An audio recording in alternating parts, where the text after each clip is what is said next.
Presiden Amerika Serikat Donald Trump setuju tangguhkan serangan ke Iran. Trump bakal tunda serangan ke Iran dalam 2 minggu. Dalam pernyataan yang diunggah di media sosialnya, Trump menyatakan gencatan senjata setelah menggelar percakapan dengan Perdana Menteri Shehbaz Sharif dan Marsikal Lapangan Asim Munir dari Pakistan. Trump pun setujui tangguhkan serangan selama 2 pekan dengan syarat Iran segera membuka Selat Hormuz. Trump juga menyatakan kesepakatan damai jangka panjang dengan Amerika Serikat kian dekat, di mana Amerika Serikat menerima 10 poin proposal dari Iran.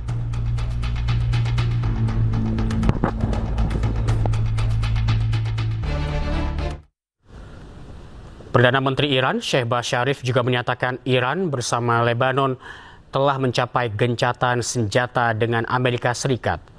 Sharif juga mengundang delegasi Amerika Serikat untuk bertemu di Islamabad pada Jumat 10 April 2026.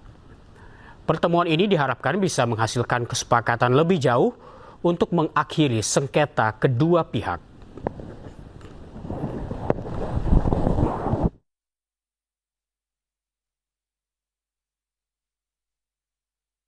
Dan untuk membahas gencatan senjata antara Amerika Serikat dan Iran, sudah bergabung bersama kami pengamat Timur Tengah Teguh Reza Shah dari Presiden University. Selamat pagi, Pak Reza. Selamat pagi, salam dari Bandung. Siap. Pak Reza, bagaimana tanggapan Anda terkait kesepakatan gencatan senjata ini? Saya pikir kesepakatan ini harus dihargai ya, karena pengertiannya adalah ini penghentian sementara permusuhan atau pertempuran antar pihak yang terlibat dalam konflik bersenjata berdasarkan kesepakatan bersama. Jadi pertama-tama kesepakatan itu harus benar-benar diketahui oleh semua institusi di negara masing-masing. Pertama, kemudian juga disebarluaskan ke semua kementerian, lembaga, dan masyarakat umum, dan kemudian juga dimengerti oleh dunia. Dan dengan demikian tidak ada pihak-pihak yang mengambil manfaat dari gencatan senjata tersebut. Karena gencatan senjata dapat diartikan banyak. Pertama, persiapan perang untuk tahap selanjutnya, kemudian kesiapan sungguh-sungguh untuk perdamaian sesungguhnya.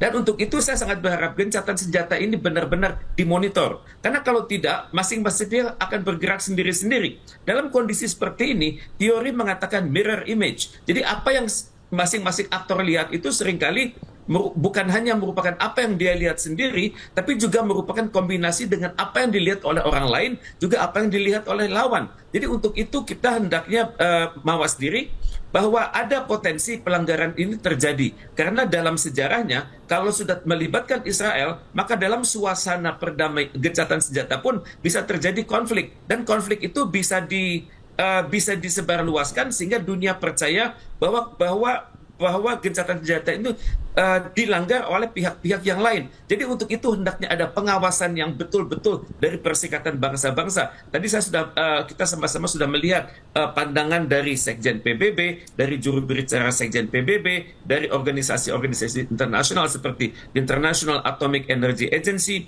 dari World Health Organization, dari UNESCO, dan semua itu pesannya sama, agar mewaspadai bahwa kalau terjadi ledakan pada instalasi-instalasi yang menyangkut energi, instalasi-instalasi yang menyangkut nuklir, maka itu dampaknya akan luar biasa. Biasanya kalau salah satu pihak instalasinya diserang, maka akan melakukan serangan yang sama kepada instalasi yang lain. Jadi sebelum hal ini menjadi perang regional dan juga perang global, saya sangat berharap adanya pengawasan yang sungguh-sungguh dari PBB. Kita melihat baru-baru ini di Gaza ada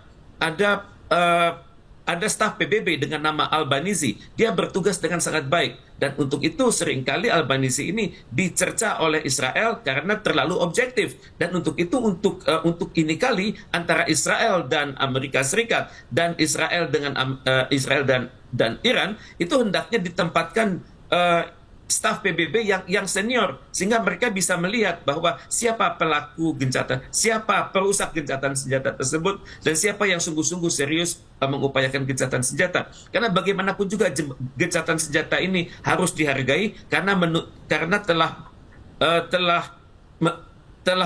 telah memuat aspirasi-aspirasi terbaik dari pihak-pihak yang bertikai, terutama sekali aspirasi dari Iran dan dari Israel. Ya, Pak Reza, setelah kesepakatan gencatan senjata kemarin, namun ada juga tudingan dari militer Israel bahwa Iran ini meluncurkan rudalnya setelah gencatan senjata. Sebetulnya apa yang akan dilakukan ataupun apa yang ingin ditunjukkan oleh Iran dalam hal ini? Bagi Iran, yang mereka pertahankan adalah kedaulatannya. Kedaulatan ini sudah sangat terlanggar pada tanggal 28 Februari silam, di mana dalam serangan Amerika Serikat yang membabi buta tersebut itu sudah merontokkan pemerintahan Iran.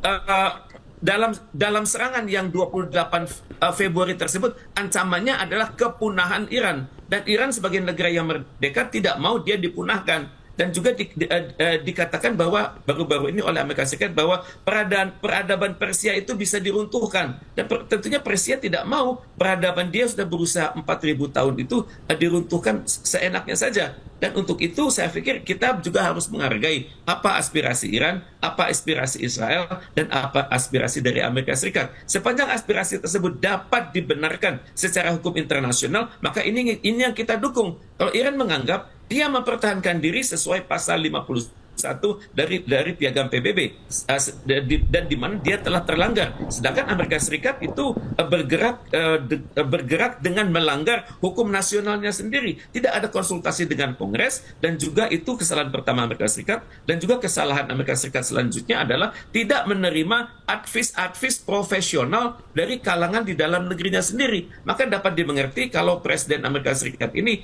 dikenal sebagai seseorang dengan gangguan kesehatan mental, dengan nama narcissistic personality disorder, dan dia merasa dirinya paling superior, dia haus akan pujian, dia minim empati, dan juga dia manipulatif. Ini adalah aspek-aspek yang dunia hendaknya melihat begitu, bahwa negara ini, Amerika Serikat ini, dalam hal ini Presiden Donald Trump, bergerak tanpa restu demokrasi Amerika Serikat sendiri, dan ini sudah dikritik oleh pimpinan-pimpinan di dalam negerinya, dan pimpinan itu dipecat oleh Donald Trump sendiri. Misalnya mantan kepala staf gabungan, mantan menteri pertahanan, kemudian mantan ketua staf gabungan, kemudian dari pimpinan Angkatan Darat, Angkatan Laut, dan Angkatan Udara, itu sudah dibungkam, sudah dipecat sedemikian rupa, sehingga saat ini Amerika Serikat sangat kekurangan pucuk-pucuk pimpinan angkatan bersenjata yang berkualitas, yang benar-benar konsisten dengan konstitusi Amerika Serikat,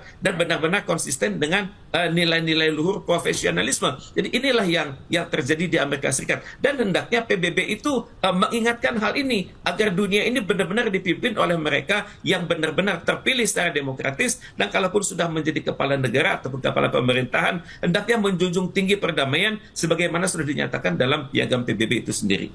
Baik, Pak Reza, setelah 2 pekan mendatang, Anda melihat apakah gencatan senjata ini akan berlangsung lebih lama?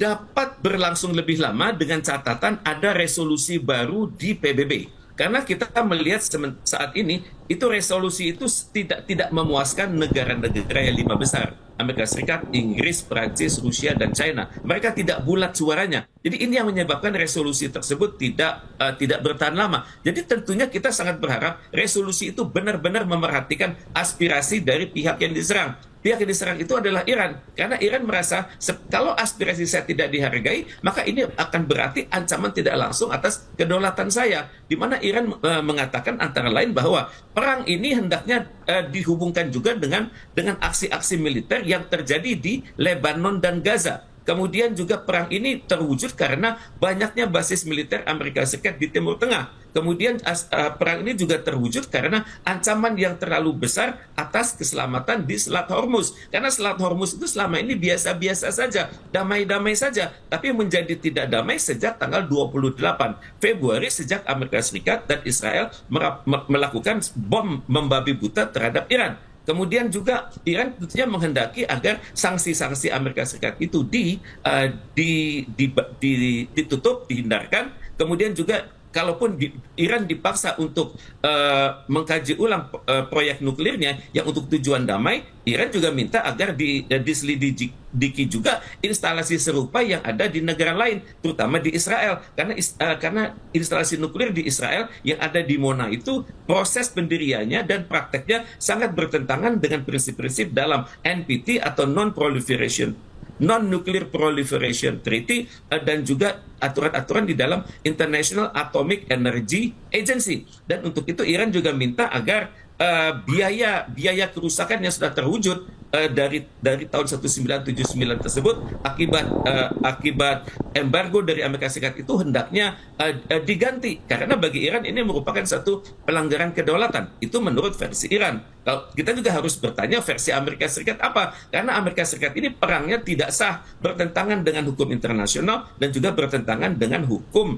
dalam negeri. Jadi untuk itu Donald Trump tentunya berpikir, sebelum saya dimakzulkan, saya melakukan serangan terus-menerus, karena Donald Trump ini berpikir dia memiliki kesamaan ide dengan Benjamin Netanyahu bahwa yang harus ada di Timur Tengah adalah suatu ide namanya Israel Raya atau Greater Israel, di mana wilayah Israel terus meluas dan Israel tetap aman dan negara-negara di sekitar Israel tersebut tetap saling bersengketa satu sama lain. Dan untuk itu Israel Raya hendaknya berdiri pada masa Benjamin Netanyahu ini. Ini adalah mimpi Benjamin Netanyahu dan yang sangat dimengerti oleh Donald Trump.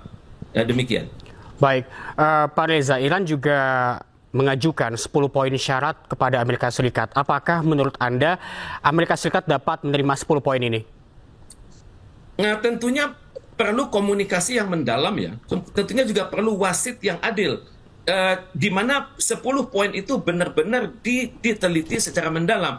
Apakah ini berasal dari egoisme sebuah negara atau berasal dari suatu ide turut memelihara perdamaian dunia, ataupun dari 10 ide ini mana yang realistis, mana yang tidak realistis, mana yang idealis, mana yang tidak idealis, mana yang bisa diterapkan dalam jangka pendek, menengah maupun panjang, itu hendaknya dimengerti oleh semua pihak. Dan tentunya Iran juga harus mawas diri. Tidak semua ide dia itu bisa diterima dalam waktu singkat oleh lawan-lawannya. Tentunya perlu ada proses penjajakan, perlu adanya proses komunikasi. Dan untuk itu kita lihat bersama bahwa beberapa jam silam itu pimpinan tertinggi Iran sudah memerintahkan kepada seluruh kesatuan nasional dia untuk menghentikan